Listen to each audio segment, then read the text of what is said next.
Imagine being able to change the course of history just by interviewing someone. Rachel Sylvester started at the Daily Telegraph in 1992, then worked at The Independent and The Times. Then in 2015, she was named Political Journalist of the Year at the British Press Awards.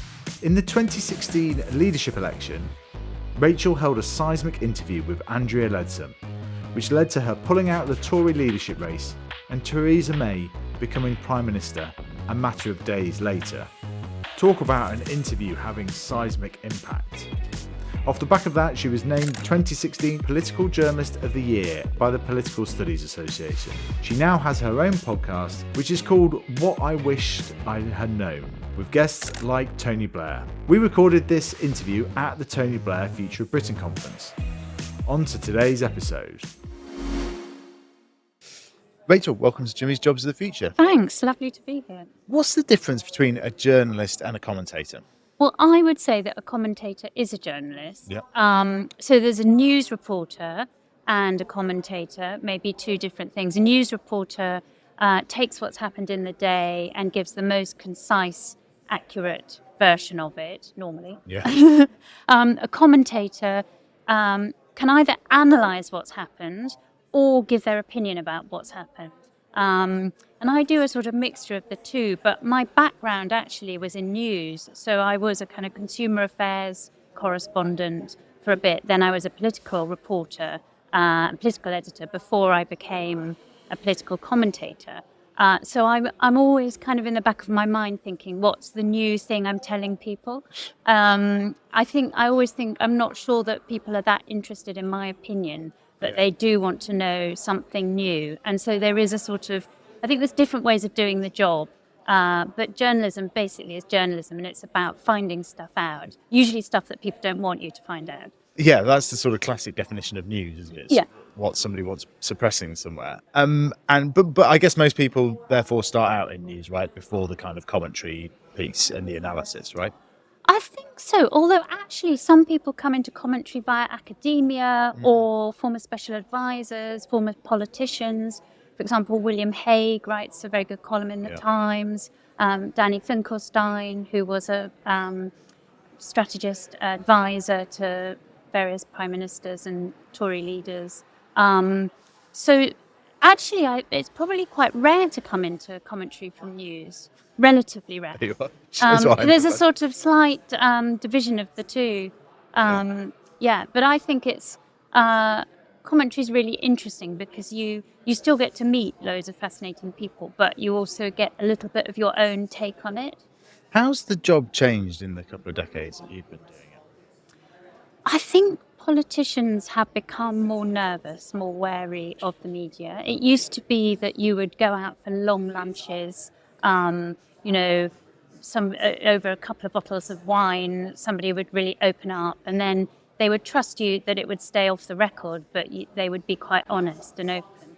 That's happens much less now. It's much more likely to be a sort of coffee if you're lucky, mineral water more likely, or you sort of text someone and they'll call you back. WhatsApp is the sort of modus operandi now, rather than the sort of long lunch. And I think it's partly that everything's sped up, the media is sped up. So now, if you're in the lobby, which is the sort of political reporters club, if you like, you're probably filing 5 or 6 times a day for multiple deadlines, for online, for Twitter.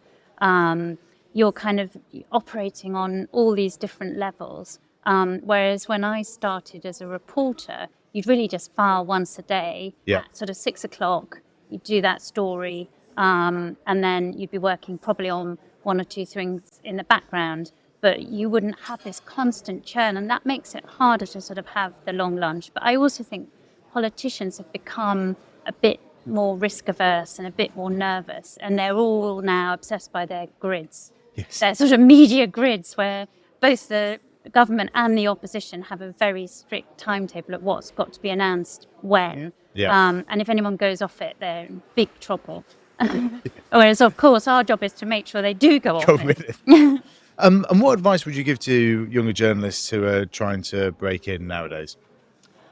I think you just have to try your hand wherever you can. So I did a lot of student journalism. I think that's a great way in. Local journalism, apply for work experience. The Times has schemes. I know other newspapers and media organisations do too. You just have to get your foot in the door and then show you can do it.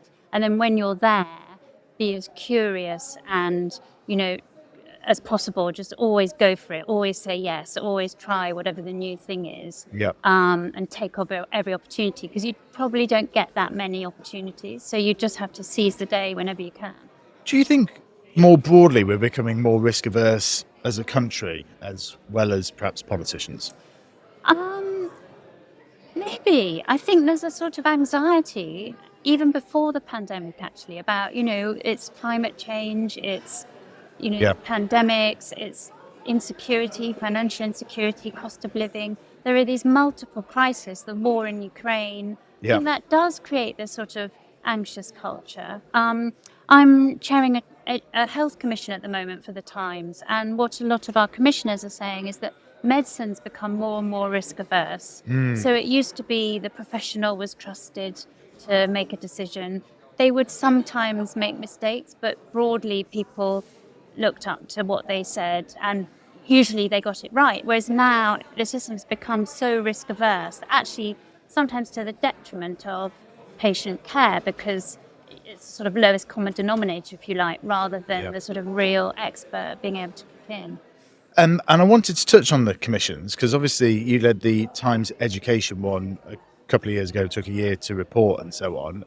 Fascinating, the Times doing that. Can you talk us through what it entails? And obviously you're now doing it for health as well. Yeah, well, it's a real innovation in journalism. And the UK Press Gazette recently called it solutions journalism, which I thought was fantastic. I love the idea of being part of solutions journalism, which absolutely wasn't particularly where it came from, although actually I suppose that is what we're doing. So we are kind of working out what the problems are, but then also coming up with our ideas and solutions. And the education one, it was proposed by the former head teacher and biographer of multiple prime ministers, Anthony Seldon, who just felt that there was a kind of dearth of ideas about education in politics. And I think that the advantage that a newspaper has is that we can step outside those ideological divides that sometimes hold back policy making and just look at the evidence. And that's very much what we've been doing, first in education and now in health.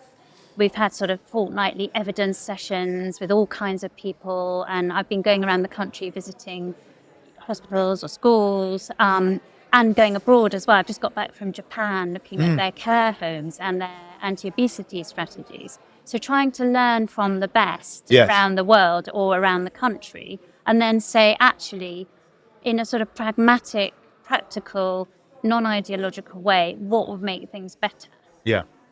Because most of it is non-ideological as well, I find, in terms of a lot of these things. What were your kind of reflections on... I mean, let me ask a slightly different question first. We're here at the Tony Blair kind of Future of Britain conference today. What do you think it says about Britain that a lot of ideas are coming from here and the Times? The kind of like traditional sort of, idea factories sort of seem to be changing. I'd love your reflections on that. That's really interesting. I think it's partly that the parties are very risk averse as well. It's a sort of risk averse thing. Yeah. They're terrified of the voters almost, weirdly. Whereas actually the voters do want ideas. So we polled a lot of the things that we came up with for the Education Commission, and they were incredibly popular. 2/3 of voters said they thought that the current education system didn't prepare children for either work or life. Yes. They really want things to change, but there's been a sort of lack of reform for over a decade. We've had 10 education secretaries in 10 years. I mean, that is shocking. Yeah. And I think Labour does have some ideas, but they're nervous of really going all guns blazing for reform on anything. And partly because of the economic backdrop. So, I mean, we try and make sure we're not coming up with magic money tree ideas that are never going to be implemented. But maybe we're less hidebound by the sense of reputational damage. We can just say what actually would be sensible. Yeah. I was struck by in the commission one of the polling from YouGov saying 60% of parents do not believe that their children are prepared adequately for the workforce. And I'm always struck actually by the listener figures when you break down for this podcast, is that you actually get quite a lot of over 50s listening. And I'm often convinced as parents trying to help their children navigate the new workforce, because it's changed in that sort of 20-year period, 20, 30 years often, enormously. What do you think the jobs of the future look like?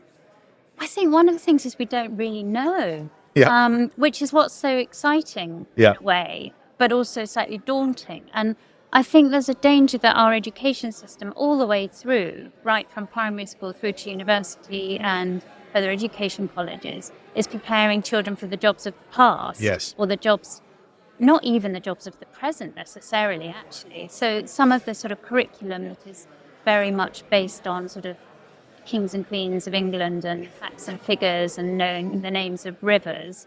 All of that is really important as a basis, but it's not enough. And actually, we spoke to people like James Dyson for the Education Commission and Anthony Gormley as well. But Dyson was particularly interesting because he said, if you want the entrepreneurs of the future and the engineers and the inventors, you need to have much more creativity in the education system. Design and technology is a sort of ultimate job creation scheme in his view. And he went to art college before becoming an engineer. So there's a sort of, the assessment system makes you choose between humanities and sciences. It makes you choose between vocational and academic, narrows down the subjects by A-level to 3 subjects, which is ridiculous when we need the sort of the breadth is what matters. And the skills of the future, which will kind of prepare children for the jobs of the future, are those things, the human skills that the robots aren't going to be able to do. This seemed like a relevant moment to take a quick pause in this interview to tell you about a charity that was recently set up called Elizabeth's Smile, which helps youngsters when dealing with the loss of a parent. It was set up by my friend Nick Hungerford, the founder of Nutmeg, who passed away last month at the age of just 42. The charity is named after his 2-year-old daughter, Elizabeth. To find out more about the crucial work of Elizabeth's Smile, you can go to www.elizabeth.org. I was really intrigued in the commission. It broke down intelligence into sort of 3 different ways: emotional, practical, and academic. And I thought emotional we hear quite a lot about, and academic is sort of the mainstay of a lot. But actually that sort of practical intelligence I thought was a really lovely phrase that kind of encapsulates a lot of it. Because I often look at entrepreneurs and there is a correlation between a lot of successful entrepreneurs not actually being that academically brilliant. Not always, but there is a real sort of thread there. Richard Branson's often sort of speaking about it. He says his dyslexia is his superpower because it makes him think in a different way. But I think you're absolutely right. There's a sort of absolute, single-minded focus on academic outcomes. And one of the things that really shocked me during the Education Commission is that 1/3 of kids effectively fail their GCSEs at 16. So we're writing them off, really. But it's not that they haven't got anything about them. It's just that their talents and their potential aren't being drawn out. There was a really lovely quote from Howard Gardner, who's the professor of education, I think, at Harvard, who said, ask not how intelligent a child is, ask how a child is intelligent. So everyone has some talent. I refuse to believe that they don't. And our system just isn't drawing that talent out at the moment. And that's bad for the economy in the end, because, all the sort of Richard Bransons, James Dysons of this world, or, the amazing carpenters or the incredible plumbers, it's sort of like you need a mix of skills and competencies, if you like. Some people talk about head, heart, hand. As, and we're very good on the head. We're not very good on the heart or the hand. And how do we encourage that sort of ambition? I mean, we're coming at this now from not just a political sense, as we were talking earlier, but also an entrepreneurial sense. We're at the Future of Britain conference. How do we encourage a bit more ambition? Well, I think it would be fantastic if you have more businesses going into schools, businesses and colleges. Businesses that we spoke to really wanted to get involved, but they didn't really know how. Yes. More kids giving the chance to do work experience, going into companies, site visits. Why not have children going around a factory once a year, or a marketing department another time? It could be a range of jobs that they can experience and see, and it's very hard unless you see something to really understand what's available and what's possible. But I think in the end, it's also about sort of liberating teachers to do what they actually love, which is to sort of draw out that creativity and that teamwork in children, rather than just going through the mark scheme and sort of ticking off all the boxes. Well, I've often said that, thought this, that people say careers advice isn't very good in schools, and I always think, well, nor should it really, nor can it. So let's stop trying to sort of do it, because teachers should teach and maybe a little bit of career stuff, but careers are becoming so varied, so many different options for people, it's difficult. Of the 12 recommendations the Commission came up with, if you could pick 2 or 3 for the government to really implement, which ones would they be? So I think I would focus on the curriculum and assessment reform, because I think that's sort of become the tail that wags the dog, if you like. Yes.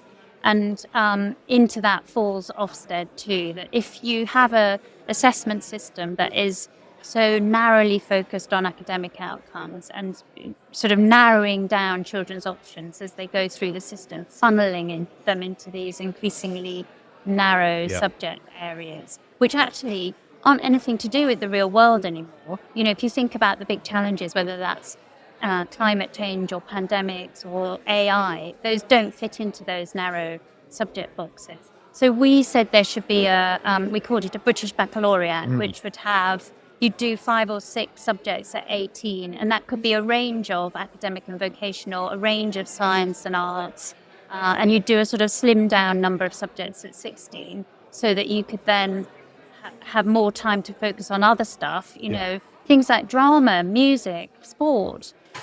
Those, you get huge numbers of skills from that are, teamwork, all the things that actually you need at work, social skills. I like the Keir Starmer focus on oracy, on speaking, as well as on literacy. So I think if you change that, it would be a big reform, but so much else would follow from it. And the other thing I would do is put a much greater focus on education before children get to school. So at the moment, it's all seen as childcare. And actually, I went to Estonia, and they say education's like a tree.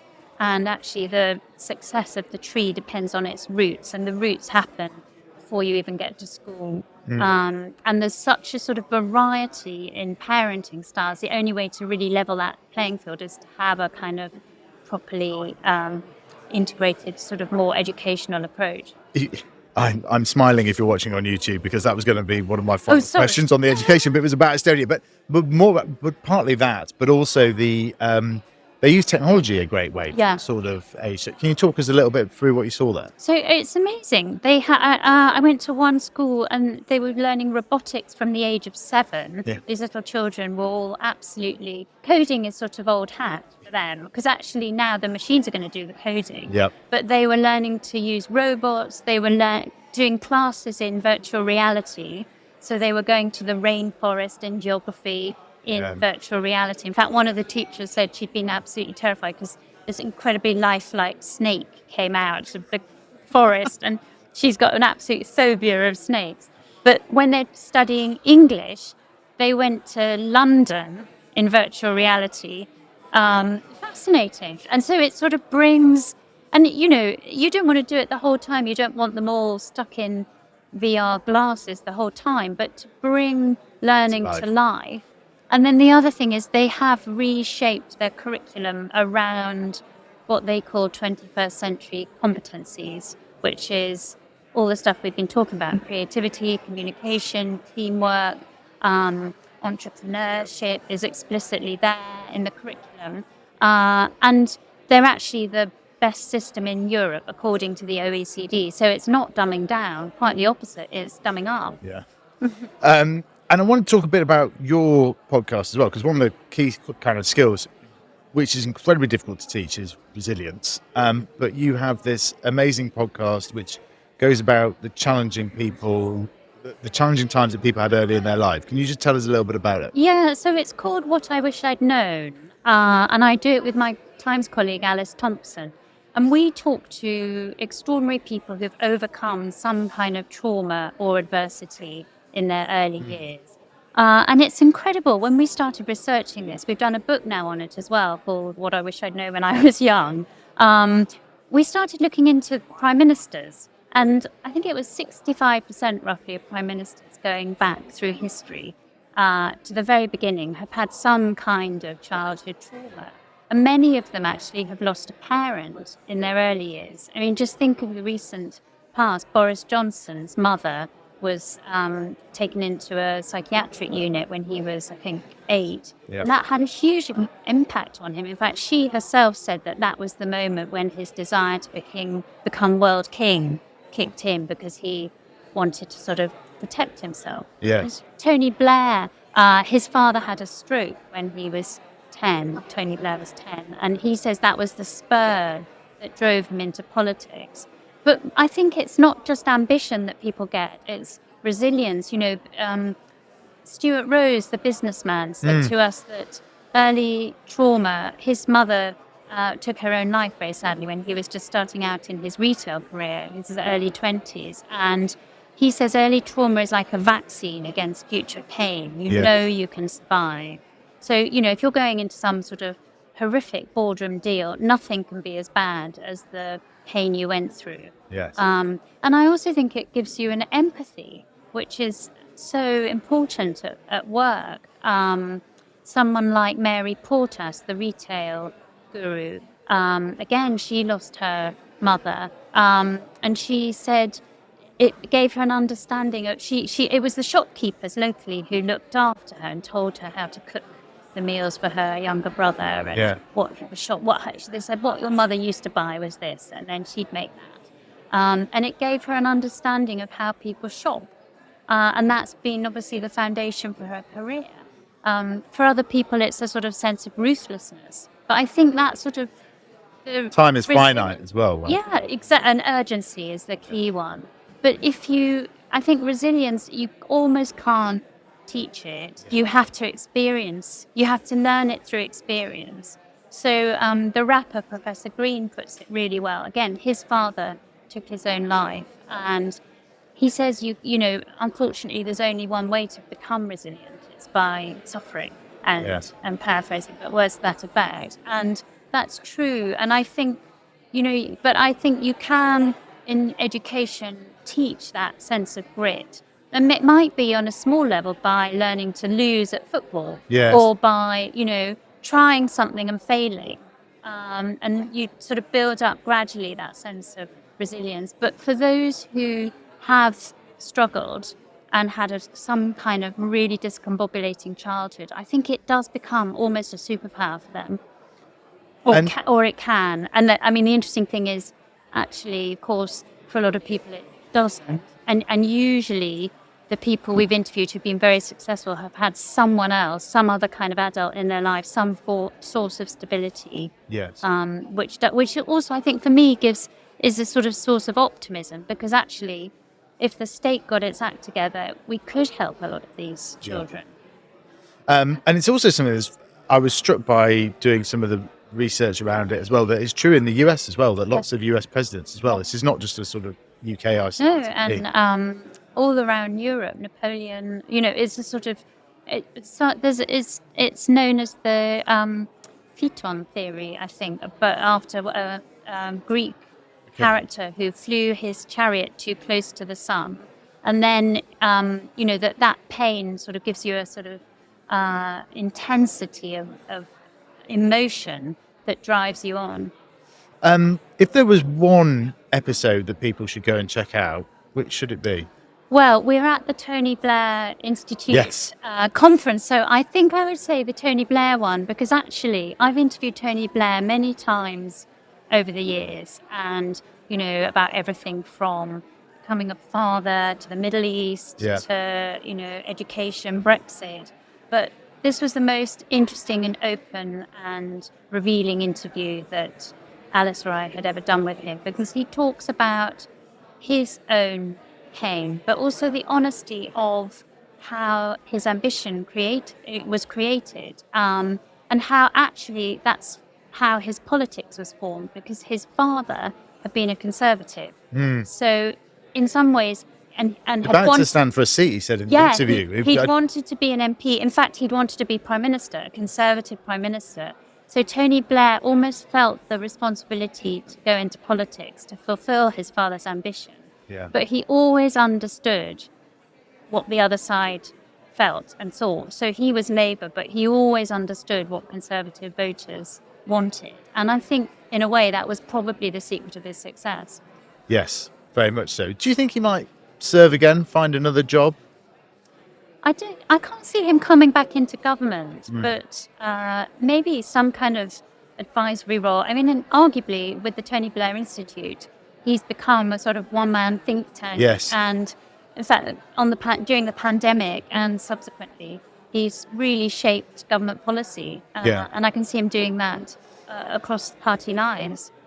Yes, I think it's true, and it's good to see former prime ministers finding a role. But these narcissists that name things after themselves, shocking. Yeah. Or just go off and make loads of money. Quite. If the one final question, is there a young journalist that you are particularly impressed by, or a young commentator that we should perhaps get on the show as part of our media series into Jobs of the Future? There's a brilliant young woman at the Sunday Times and Times Radio and called Charlotte Ivers. Yes. So she's fantastic. And I think I would love to be Charlotte at her age, if that makes sense. Totally. Be like a reverse mentor. If she could be my mentor, I'd choose her. Fantastic. Well, that gives me a great excuse to get in touch with Charlotte and invite her on the show. Rachel, thanks so much for coming on Jimmy's Jobs of the Future. It's been brilliant. It's an absolute pleasure. Thanks for having me.